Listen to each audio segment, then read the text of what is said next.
listening to Historyman 1781, a project of ekbarnes.com, where we walk in the footsteps of heroes and proclaim freedom reigns.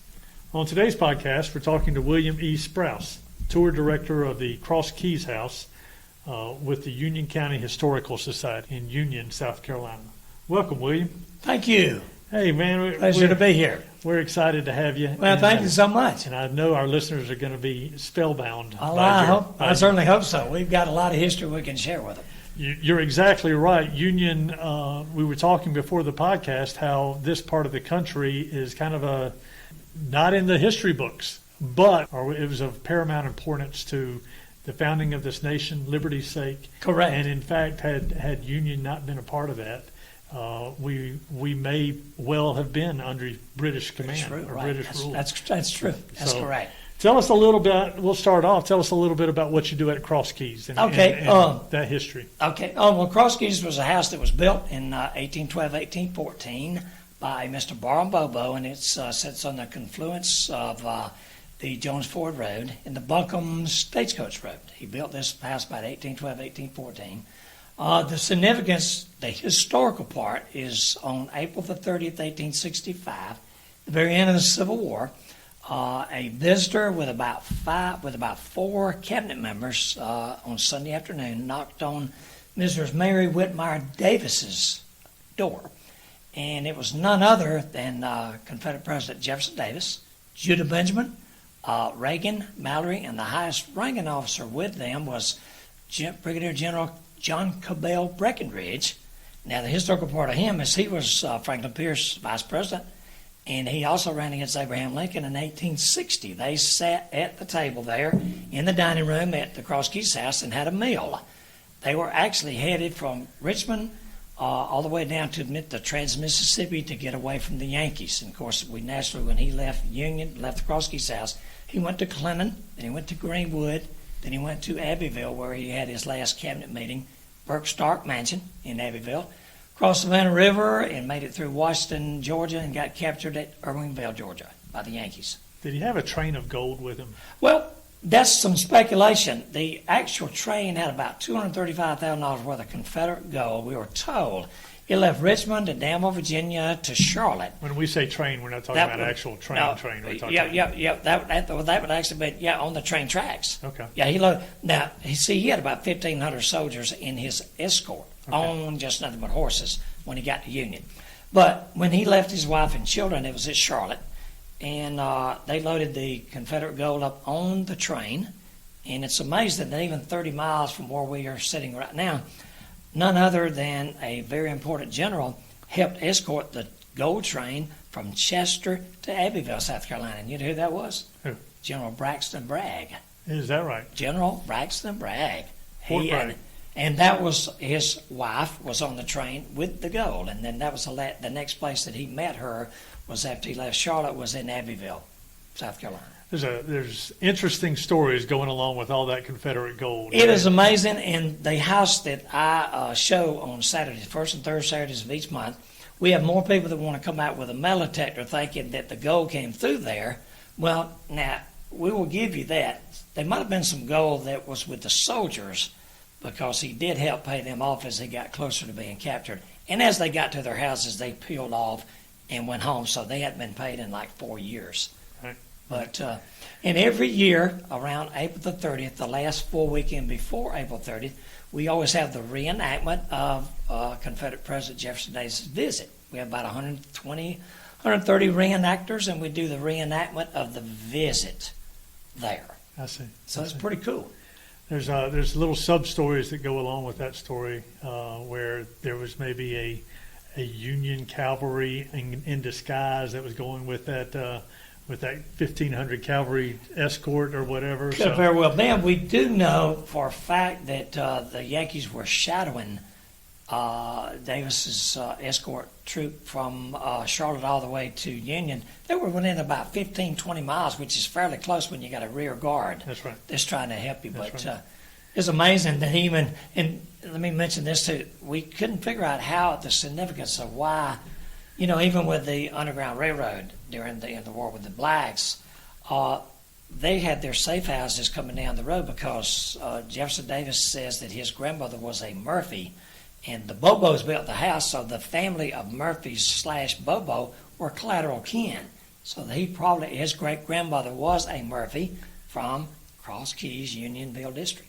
Wow. And that how it ties in. So it's amazing how history ties in. It is, and this is a cauldron of history here. It is really. In It this is. county. It is. Tell us a little bit about another event that y'all were trying to make happen out there at Cross Keys that is more specifically tied to the Revolutionary War. Right. Now, this would be the Battle of Blackstock, which was about 3.5 miles from where Cross Keys house is. This, of course, this happened in November. And General Thomas Sumter, Gamecock, he was at the Battle of Fish Dam. And, of course, they got surprised that night by the British. And he escaped across the river. They left fires burning. And, of course, there was some speculation. The actual battle was fought on Chester County side. Union tries to claim that, but the actual battle was fought on Union because they found the actual campsite. So Sumter left fires, and he escaped across Broad River by way of the Indian dam that was built to catch fish during the prehistoric days. So anyway, he made his way finally to the furthest part of Union past Cross Keys, and he had run about as far as he could run. So he knew that Tarleton then joined in. It was trying to pursue Sumter. He wanted to get, that was his purpose, to catch him and kill him. So they wound up at a farm, which is about 3.5, 4 miles from the Cross Keys house, which was William Blackstock's farm. Well, one of the persons that was with Sumter knew of William Blackstock's farm. They knew it was on high ground. He always fought on high ground. And so Sumter decided that he would take that person's word. So he decided that he would dismount his people there. They would get behind the fences. They would get in the farmhouse. They'd get in the woods. And Tarleton, as vain as he was in pursuit, so he outrun most of his infantry. All he had was, he did have one cannon of artillery, and then he had mostly cavalrymen. Well, the cavalry, they were the Green Dragoons. They couldn't fight much from a horse with a sword and or a musket. So as Tarleton came, they sucked him right up the main road. Tarleton, like I said, he was like pursuing a hurt rabbit, like a wolf would. So they sucked him up the old road, which is still there. The old road is still there. You can even see the remains of the road that's cut in the hillside. He sucked him right up, and as he gave a command, make sure that not you see the whites of their eyes. That was by someone else that coined that phrase. But until you get within turkey shooting range, and then you can bust them between the eyes. And so that's what they did. They just really unloaded a mass barrage onto Tarleton. There was total confusion. Tarleton didn't get hit, but he lost a good many of his soldiers.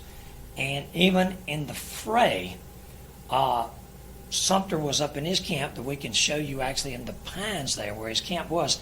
He was turning, and one of the retreating British soldiers actually turned and fired, and that's where he caught Sumter up on the shoulder blade.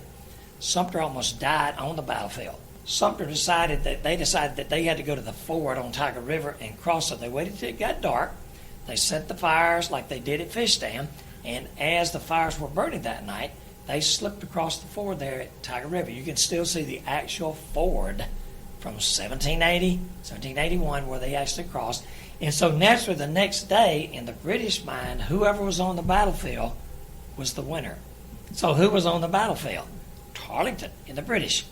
But Tarleton wrote Cornwallis, that he only lost about 10 or 12 men, but we actually have some mass graves out that the University of South Carolina Archaeological Department found that probably is about 11 mounds that would probably be anywhere from 50 to 60 soldiers that were killed at the Battle of Blackstock. So what do you think Tarleton did? Do you think Tarleton didn't? He came back and he lied to General Cornwallis that he won the battle. Yeah. He won the battle, and he didn't lose but 10 or 12 men. It's interesting because historians now say that that's Tarleton's first loss. It was Tarleton's first loss in the United States of America.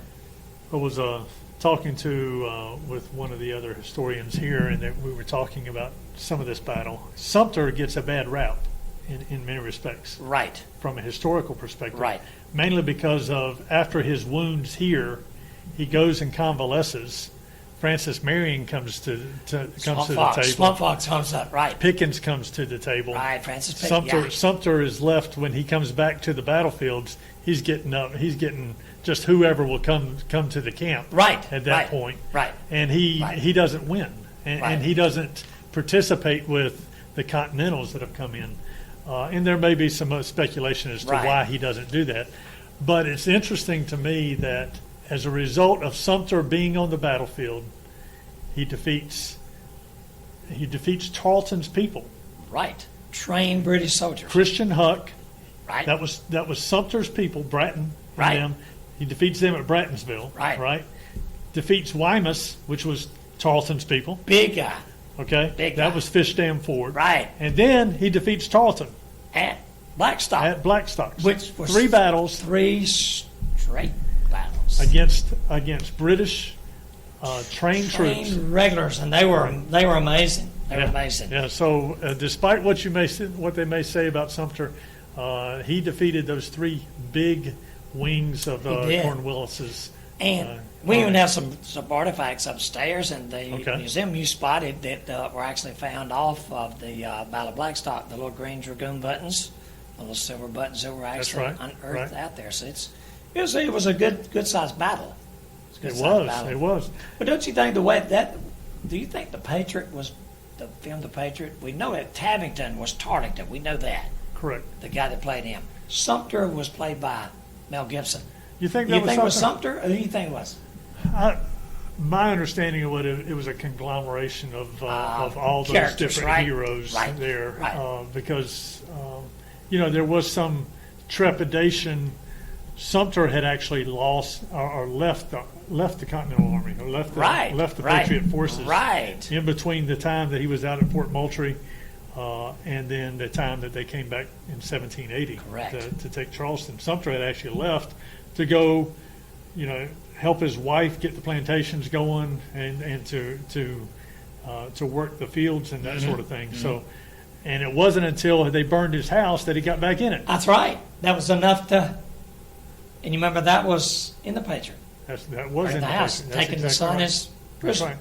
Right. And when Sumter went up to Charlotte to get his army together, Huck went on his little scout and started burning Hill's Irons Works and all of those all of those places back they up were towards destroyed. Brattonville. Well, most of the British stuff, especially Tarleton, he had no quarter anyway, right? He would just shoot the giving up forces. He just shot them dead. He definitely did that at Buford's massacre. Now, whether or not that was actually a massacre is full of propaganda. I think the Americans did some good job on propaganda there. Yeah. So tell us what you would want people to take away from their visit here to Union.